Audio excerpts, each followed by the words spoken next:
quali sono gli impatti sulla competitività industriale europea ed italiana di alti prezzi di energia?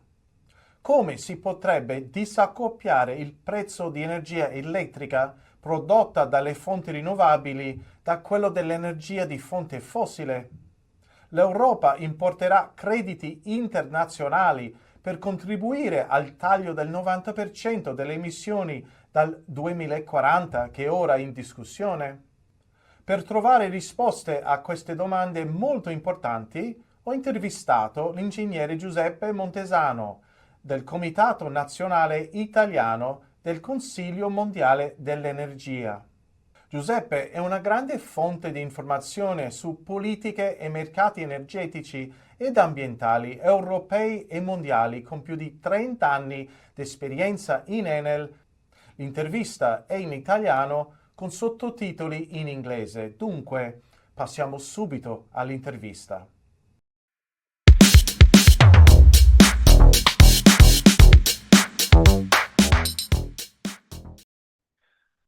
Giuseppe, benvenuto al canale. Oggi faremo una discussione sulle politiche e mercati energetici ed ambientali in Europa con focus sull'Italia.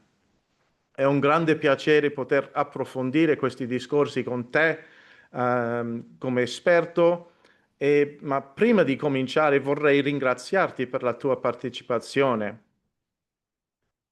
Prima domanda, per il nostro pubblico e magari chi già non ti conosce, potresti fare un'auto-introduzione e spiegare un po' della tua carriera? Va benissimo, Daniel, grazie e buongiorno a te innanzitutto e a tutti coloro che ci ascoltano. Allora, la mia carriera si è svolta in larga parte in Enel, l'azienda elettrica italiana che però ha negli anni poi assunto una prospettiva globale molto significativa.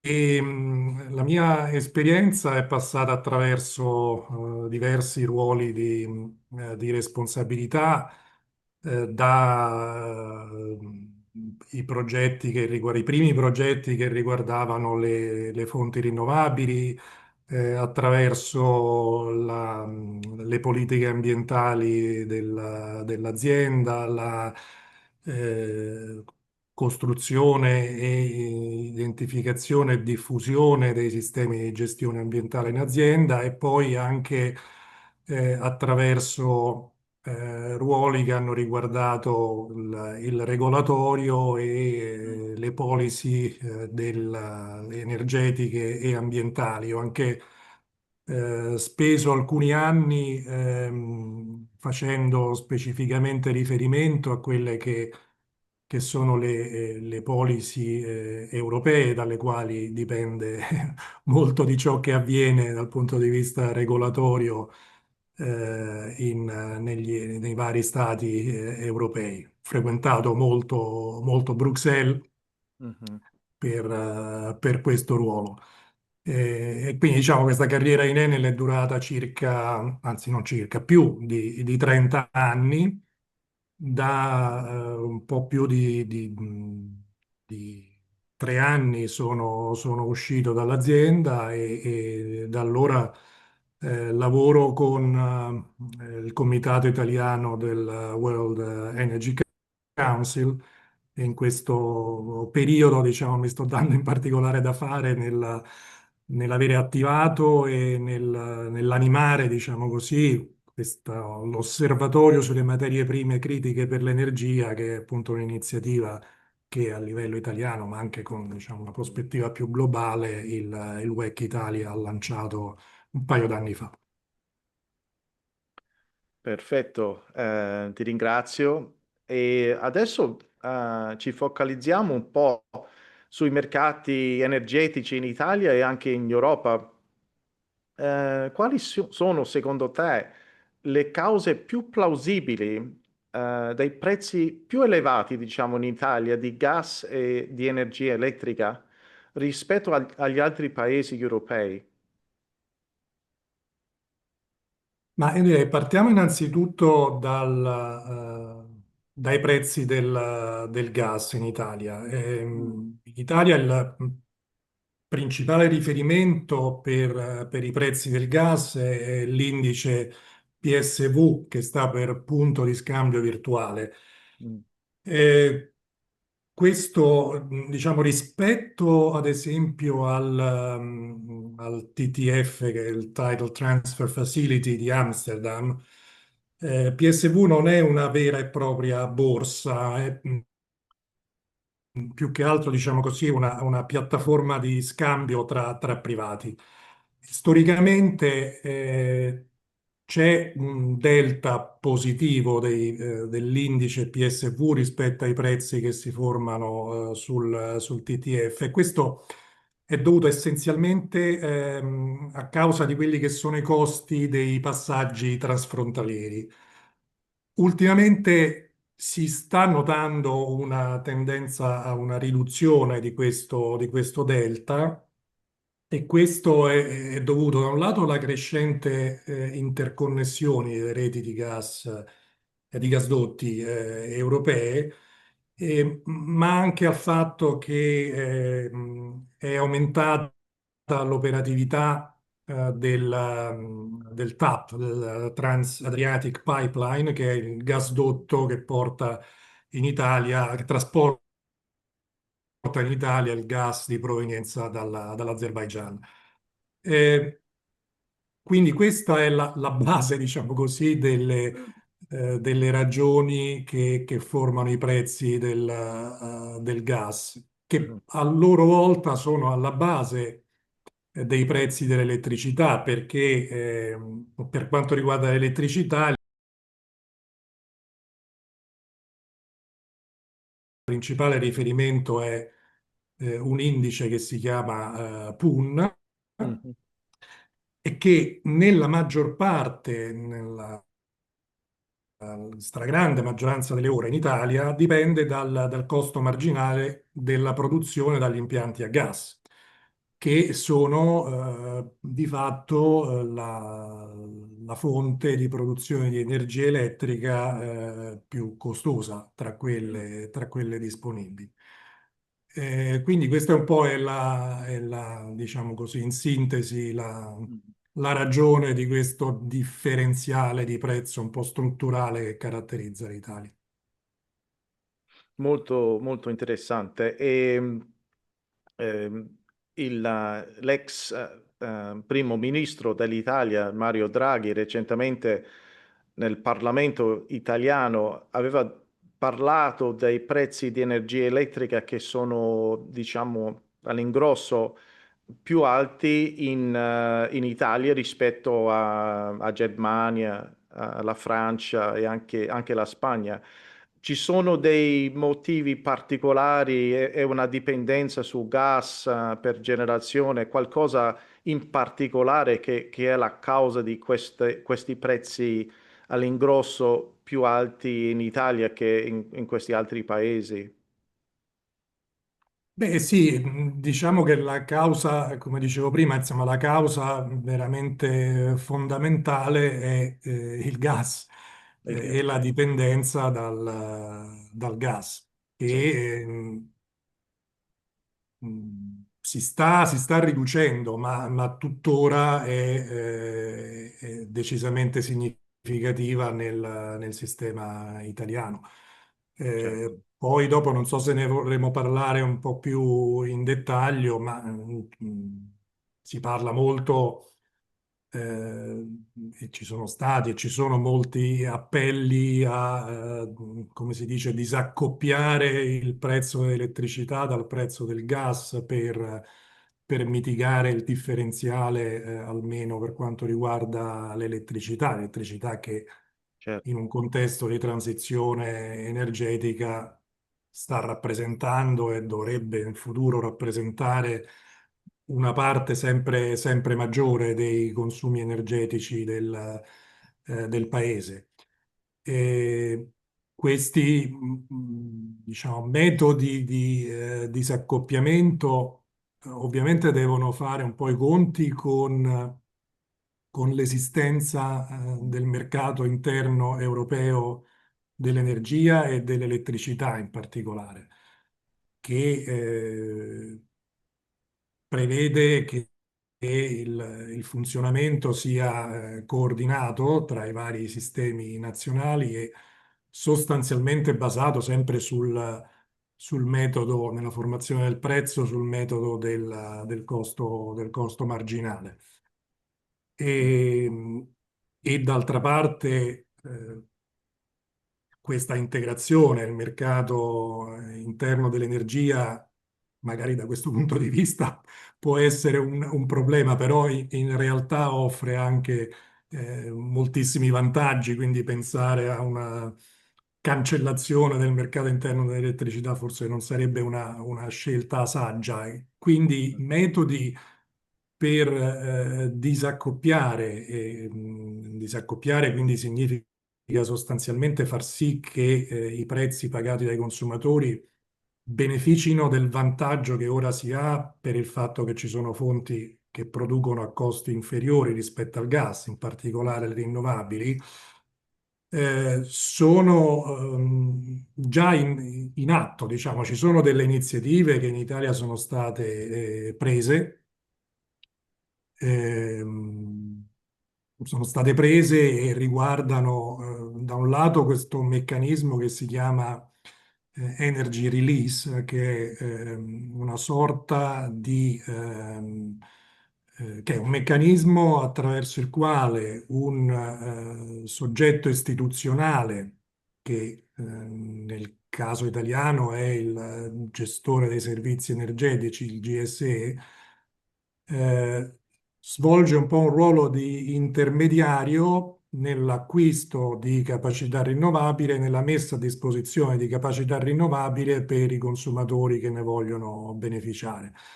Quindi in questo modo il prezzo per questa, diciamo, quota di capacità rinnovabile che i consumatori richiedono dal GSE viene fornita ad un prezzo che è disaccoppiato appunto dal gas.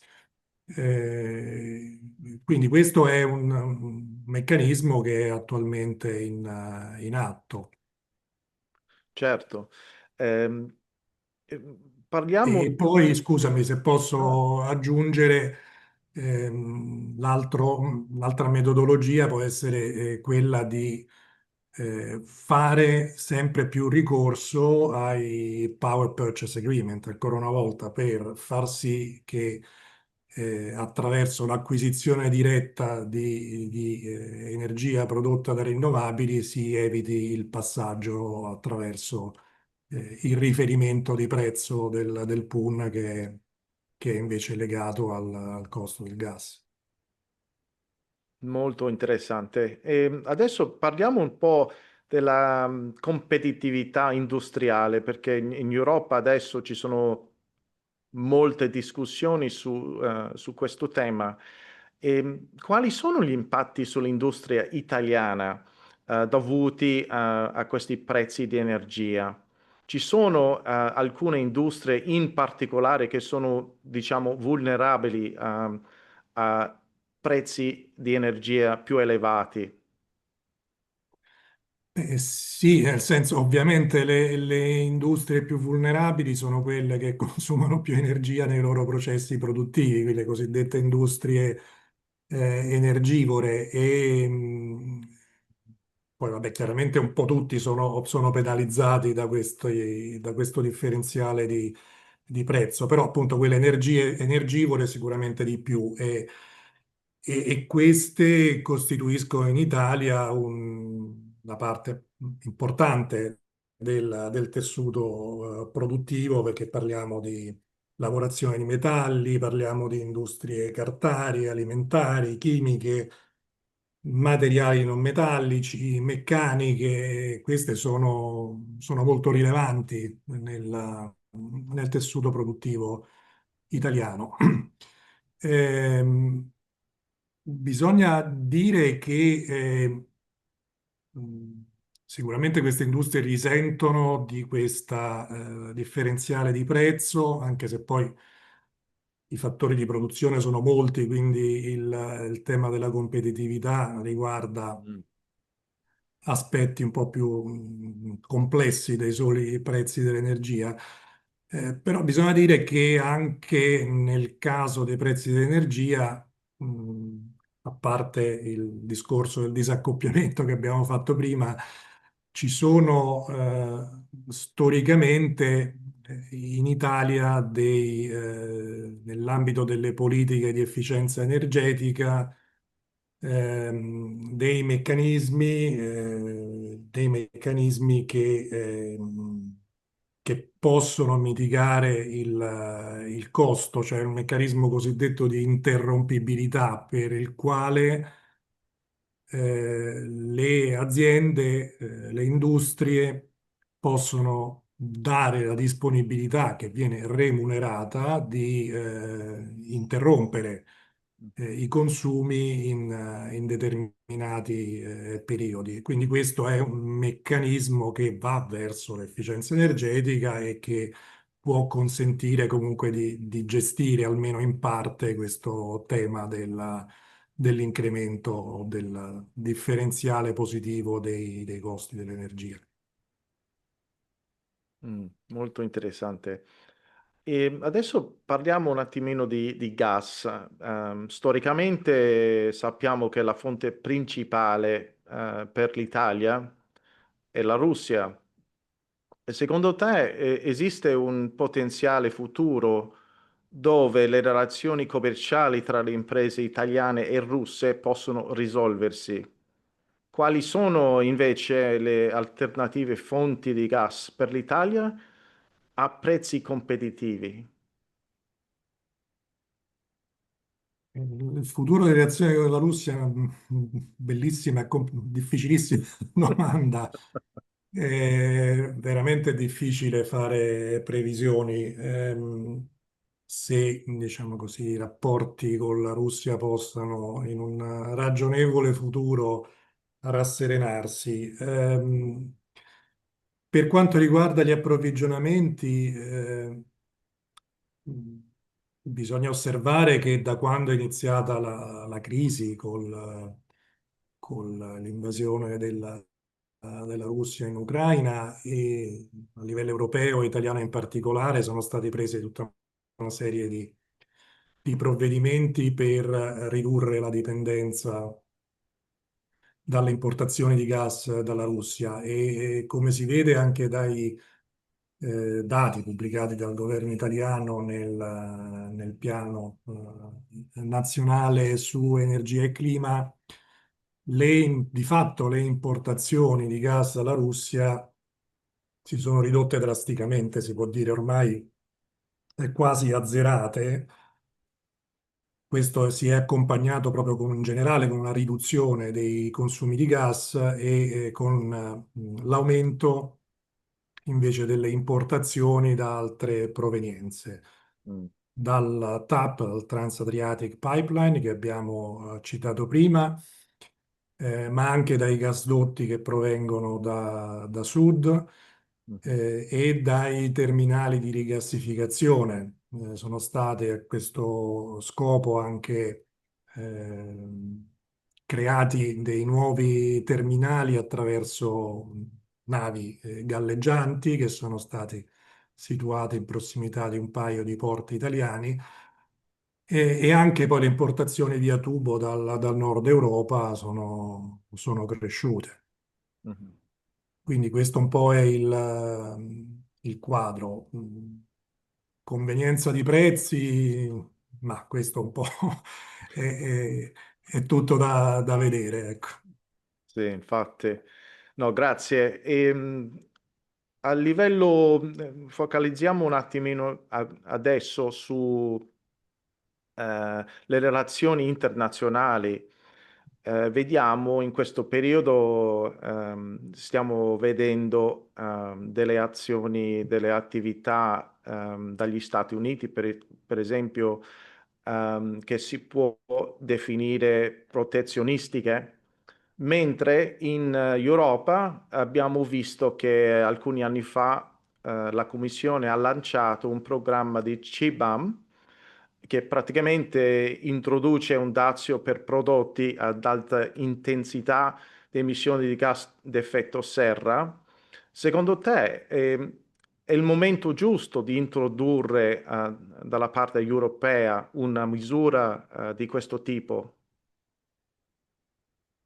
Guarda, il CBAM, che è il Carbon Border Adjustment Mechanism, è stato concepito eh, proprio per evitare una penalizzazione dell'industria europea ehm, che è soggetta agli obblighi dell'ETS, dell'Emissions Trading System, quando viene eliminata l'assegnazione gratuita delle quote Mhm.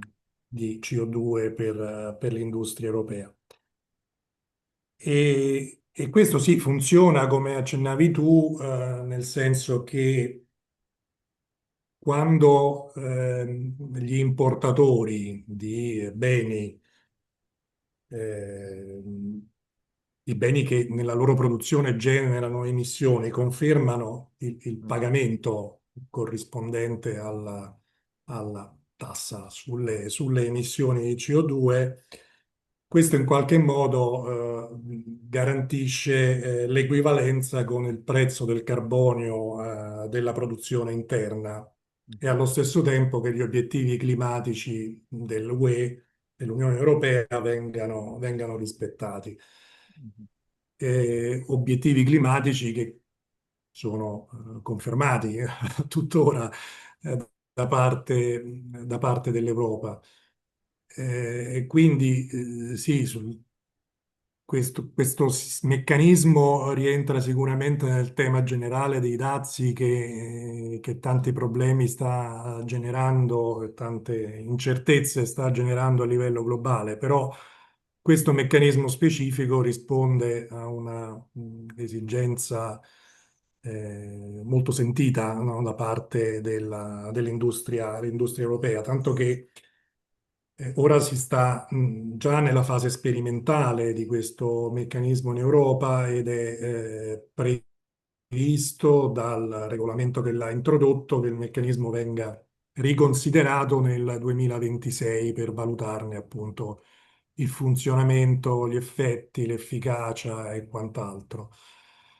Parlando in particolare dell'Italia e della posizione dell'Italia rispetto a questo meccanismo, l'Italia ha presentato un po' di tempo fa alle istituzioni europee un cosiddetto non paper che è stato appoggiato anche da Polonia, Bulgaria ed Austria, con il quale ha chiesto di anticipare a quest'anno, al 2025, questa revisione del CBAM e l'ha chiesto introducendo un tema importante che forse il CBAM trascura, che è quello di fare in modo che questo meccanismo protegga anche coloro che esportano nelle aree prive di regolamentazione, perché per ora è concepito dal punto di vista del level playing field rispetto alle importazioni, però d'altra parte bisogna considerare anche che gli esportatori possono subire una penalizzazione se producono beni che vogliono esportare dove invece non ci sono regole che impongano costi sulle emissioni.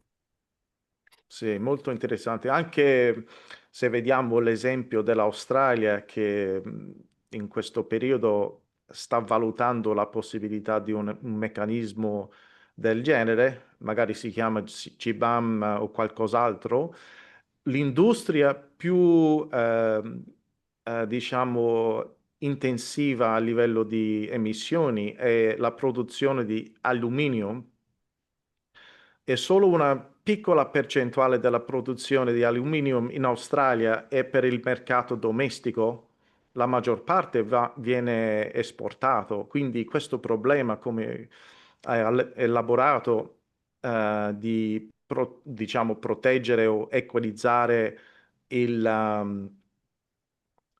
l'impatto sugli esportatori è molto importante e ancora non abbiamo una buona soluzione per questo. Sì, sì, sì, sì, no, infatti la mancanza di un global carbon price crea chiaramente questi problemi. Sì, infatti, magari eh, l'obiettivo dovrebbe essere un prezzo globale di CO2, però insomma abbiamo diverse barriere politiche eh, che ci bloccano. Allora, però sul CBAM abbiamo già visto che c'è un appetito, diciamo, a livello della Commissione di cambiare un po' o di fare riforme al disegno della misura. Per esempio, tramite le riforme di Omnibus abbiamo visto che stanno cambiando un po' i criteri per inclusione. Ehm, Però in generale abbiamo visto questo omnibus sta cambiando un paio di altre cose. Secondo te rappresenta un passo indietro per l'Europa rispetto alle ambizioni del Green Deal della Commissione, cambiare così tante cose? Ma guarda, sì, appunto, l'omnibus, come dicevi giustamente, ha una sua parte importante che riguarda quello che viene definito il rafforzamento del CBAM. E poi per il resto sostanzialmente si tratta di una semplificazione, di una riduzione della burocrazia per quanto riguarda aspetti quali le informative di sostenibilità, gli obblighi di due diligence per sostenere pratiche commerciali responsabili, riguarda l'obiettivo di facilitare l'accesso ai programmi di investimento europei. Quindi diciamo di per sé io non lo vedo come un passo indietro rispetto al Green Deal o comunque diciamo agli obiettivi europei. Bisogna poi vedere cosa succederà prossimi mesi, nei prossimi anni, perché sicuramente le spinte, è innegabile che ci siano molte spinte politiche nel senso di una revisione del Green Deal. Per ora, nella sostanza, in quella che sono le politiche ufficiali e i regolamenti e direttive europee, non c'è un passo indietro sul Green Deal, gli obiettivi sono confermati. Bisogna vedere quando vengono aperti questi processi di revisione, abbiamo prima parlato di quello che riguarda il CBAM, ma poi ce ne sono altri che riguardano le direttive sulle emissioni dei trasporti, che riguardano le direttive sulle case efficienti. Bisogna vedere in quel caso come andrà, però per ora passi indietro non ci sono. No. Bene, restiamo un attimo sul discorso di politiche di cambiamento climatico. In questo periodo stiamo vedendo alcune proposte rispetto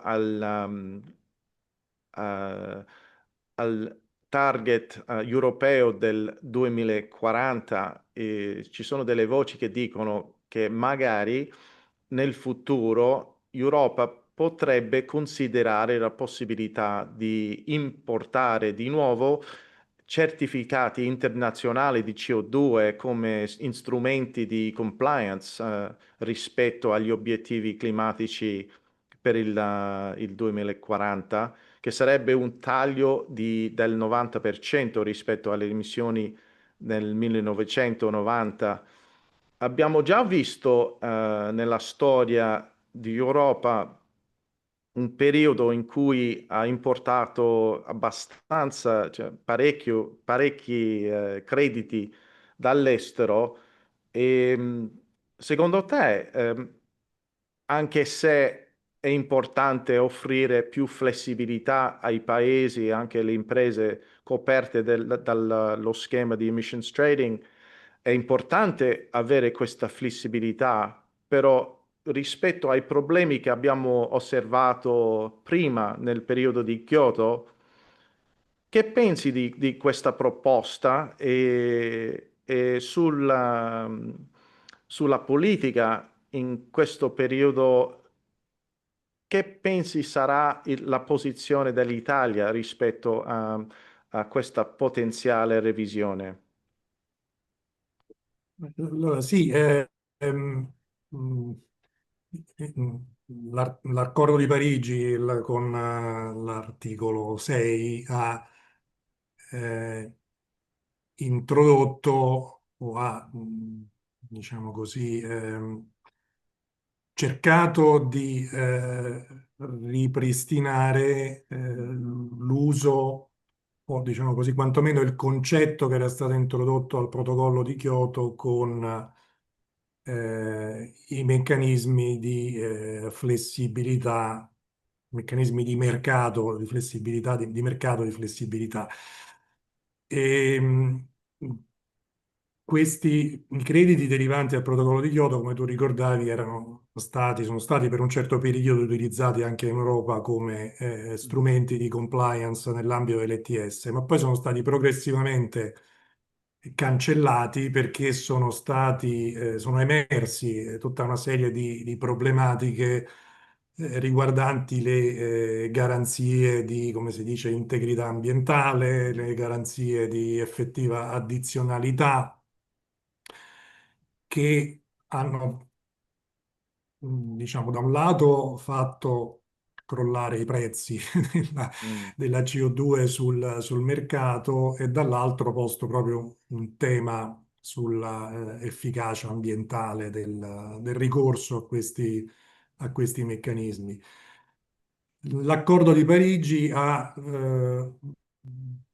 introdotto due meccanismi che sono, almeno alla lontana, gli eredi da un lato della Joint Implementation e dall'altro del Clean Development Mechanism, ma a mio modo di vedere con delle regole che sono ancora un po' ambigue, no? Un po' oscure, anche se poi l'ultima COP29 di Baku c'è stata una decisione importante sulla creazione del mercato di crediti, ma sempre in mancanza, a mio modo di vedere, di regole chiare, come invece erano nel bene e nel male più chiare quelle dei meccanismi del protocollo di Kyoto.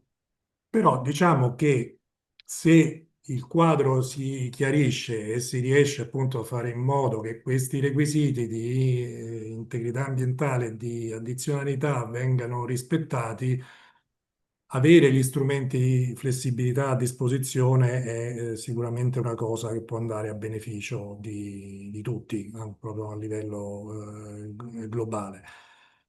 E su quella che è la posizione dell'Italia, proprio in questi giorni è venuta poco fa, poche ore fa, è uscita la notizia della posizione favorevole dell'Italia rispetto a quella che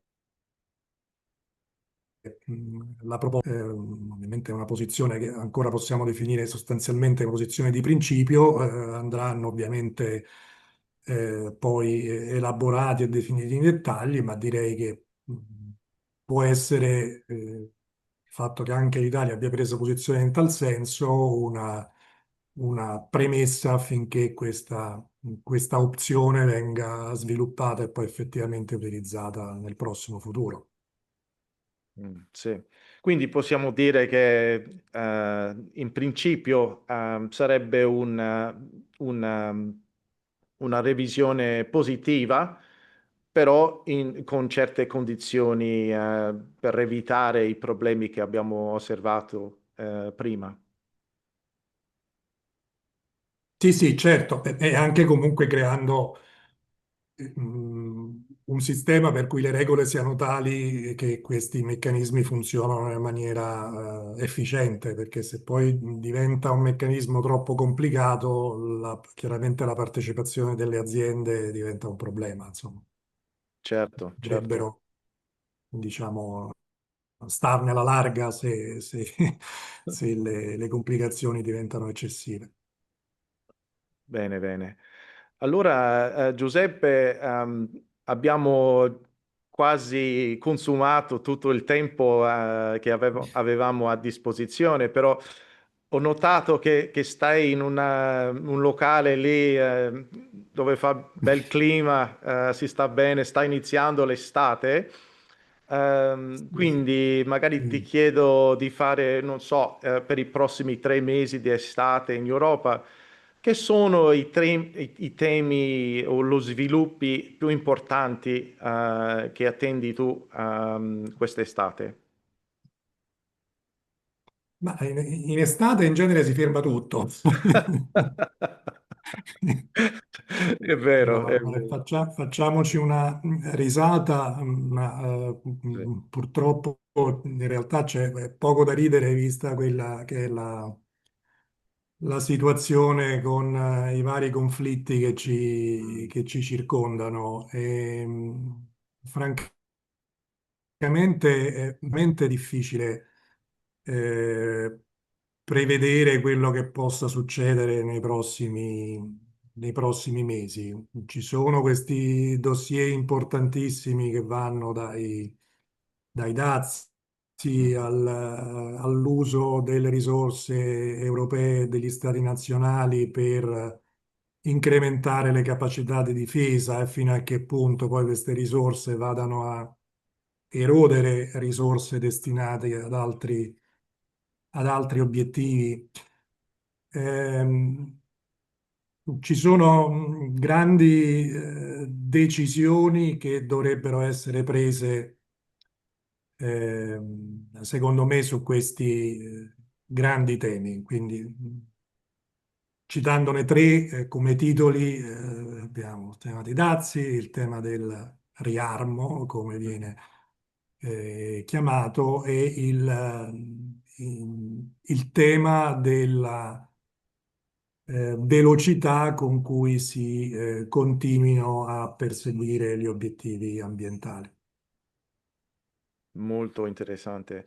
Allora, nonostante un periodo estivo, per tutti, ci dovrebbe essere anche qualcosa interessante uscendo da questi tre temi, e quindi ti ringrazio per questo e magari speriamo che si possa fare un'altra discussione di questo tipo, seguendo un po' gli sviluppi, e mantenendo informati, il nostro pubblico.